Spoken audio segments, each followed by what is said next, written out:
Selamat pagi saudara-saudara yang dikasihi Tuhan. Kita jumpa lagi dalam renungan pagi GPD Bethesda Makassar. Pagi ini saya akan baca dari buku Bilangan pasal 23 ayat 19. Firman Tuhan berkata sebagai berikut. Allah bukanlah manusia sehingga ia berdusta, bukan anak manusia sehingga ia menyesal. Masakan ia berfirman dan tidak melakukannya, atau berbicara dan tidak menepatinya?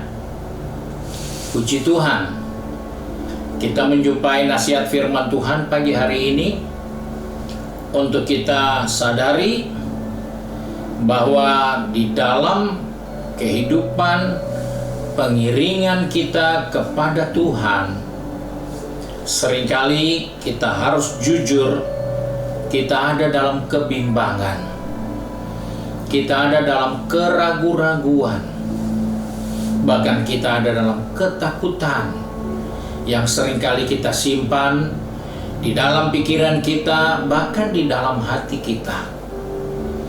Tetapi pagi ini Tuhan ingatkan, Allah bukanlah manusia sehingga ia dapat berdusta. Dia bukan manusia yang bisa berdusta, karena manusia sangat terkenal dengan dusta-dusta yang dibuat. Kita bisa menemukan begitu banyak dusta yang dibuat, yang kita ikuti setiap hari, karena manusia tidak keluar dari lingkungan seperti itu. Dan itulah yang selalu membuat kita bertanya dalam hati. Hadirkan keraguan-raguan, hadirkan ketakutan. Jangan-jangan tidak seperti itu. Jangan-jangan tidak jadi, atau mungkin ini hanya untuk yang lalu, bukan yang sekarang. Ada begitu banyak pola pikir dan pemikiran yang muncul dalam kepala kita yang menunjukkan bahwa kita penuh dengan keraguan-raguan. Tetapi Alkitab katakan, hidup beriman harus tahu bahwa apa yang dikatakan Tuhan itu tidak akan pernah dibatalkannya. Karena orang berkata A, orang berkata B, orang boleh berkata C, semua perkataan orang itu tidak akan pernah bisa membatalkan apa yang Tuhan sudah katakan. Kita seringkali berpikir, mana mungkin ya? Kok bisa seperti itu ya? Itulah pikiran kita yang menelaah, yang memikirkan apa yang Tuhan katakan. Karena kita menganggap Tuhan itu mungkin sama seperti kita. Jika itu mungkin kita buat, ya kita bisa percaya. Kalau itu mungkin kita bisa kerjakan, nah itulah kita percaya. Tetapi Alkitab sudah katakan, Allah bukanlah manusia. Dia mengingatkan kepada saya dan saudara, dia adalah pribadi yang tidak terbatas. Ketika dia berfirman, maka dia akan melakukan apa yang difirmankannya. Allah mengikat dirinya dengan perkataannya. Jika dia berkata iya, maka siapapun boleh berkata tidak mungkin, siapapun boleh berkata tidak bisa. Tapi karena itu sudah keluar dari bibir mulutnya, iya, maka itu semua menjadi ya, walaupun tidak mungkin. Ketika Allah berkata kepada Abraham, kau akan punya keturunan, kau akan punya anak dari istrimu Sarah, itu sudah lama diingatkan Tuhan. Namun dengan berjalannya waktu, Abraham dengan Sarah menemukan kondisi bahwa mereka sudah tidak mungkin untuk mempunyai keturunan. Sebab itu suatu saat Abraham pernah menawarkan supaya pembantunya yang namanya Eliezer, biarlah dia yang menjadi ahli waris. Tapi Tuhan berkata bukan. Kenapa Tuhan seperti tidak peduli dengan Abraham? Karena Tuhan tidak bisa menarik lagi perkataannya. Dia tidak bisa merubah lagi apa yang dia sudah katakan. Sebab itu harus jadi.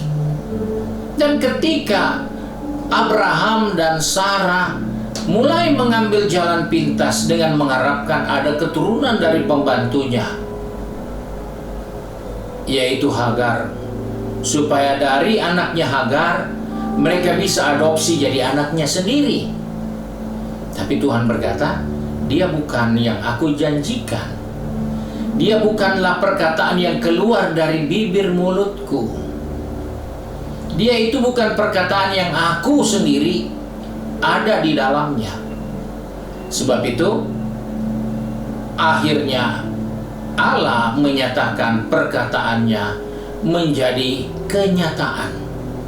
Karena Allah terikat dengan perkataannya, sehingga Abraham boleh sudah lemah, Sarah boleh sudah tidak lagi punya kemampuan untuk melahirkan keturunan dari kandungannya yang sudah mati suri. Tapi karena Tuhan sudah mengeluarkan perkataan, maka perkataannya itulah yang mewujudkan seorang anak laki-laki yang bernama Ishak. Karena Ishak lahir bukan karena kemampuan Abraham. Ishak lahir bukan karena kandungannya Sarah yang masih produktif, bukan. Tapi itu karena perkataan Tuhan yang sudah keluar dari bibir mulutnya. Maka perkataannya itu kekal. Dia bukan manusia yang bisa dirubah. Dia bukan manusia yang bisa gagal. Tapi dialah Allah. Dan ketika ia berfirman, dia pasti melakukannya. Ketika dia berkata, aku beserta kamu, itu pasti dia lakukan. Ketika dia berkata, jangan kamu khawatir, itu pasti dia perbuat untuk kita. Hari depan yang penuh harapan ada untuk kita, itu pasti ada. Walaupun kita sudah menjadi lemah, kita sudah tidak lagi berdaya, tapi hari depan itu tidak pernah hilang untuk orang-orang percaya. Karena Allah mengikat dirinya dengan perkataannya. Sebab itu pagi hari ini bersyukurlah, karena engkau ada pada hari ini. Maka firman Tuhan ingatkan, jangan kamu khawatir, aku beserta kepadamu sampai kesudahan alam ini. Dan ketika Allah beserta kita, dia bukan hadir seorang diri, tapi semua kemampuannya, semua kelimpahannya, semua yang dia dapat kerjakan, itu menyertai kehidupan kita. Puji Tuhan, kiranya Tuhan menolong kita. Mari kita satu di dalam doa. Kembali kami datang kepada Bapa di surga dengan mengucap syukur, karena pagi ini Engkau mengingatkan kepada kami bahwa Engkau beserta kami. Engkau tidak pernah membiarkan kami. Karena itu Tuhan, tolong anak-anak-Mu yang sudah bekerja, berbisnis, studi, maupun sudah sibuk dengan kegiatan di rumah masing-masing. Tuhan ingatkan kepada kami bahwa firman-Mu itu kekal. Banyak orang boleh menyanggahnya dengan pikiran dan akalnya, tapi firman Tuhan punya kekuatan untuk mewujudkan semua janji Tuhan menjadi kenyataan bagi kami yang percaya. Sebab itu Tuhan, pegang tangan kami, atur langkah kaki kami, agar sepanjang hari ini kami boleh bekerja, kami boleh berbisnis, kami studi, kami sibuk dengan urusan rumah tangga dengan suatu keyakinan firman-Mu menyertai kami, firman-Mu memberkati kami, sehingga kami boleh hidup dengan sukacita karena Tuhan setia. Terima kasih ya Bapa untuk janji firman-Mu. Sebab itu kami bersyukur untuk hari yang baru ini. Di dalam nama Tuhan Yesus Kristus. Haleluya. Amin. Puji Tuhan, Tuhan Yesus memberkati kita dan selamat pagi.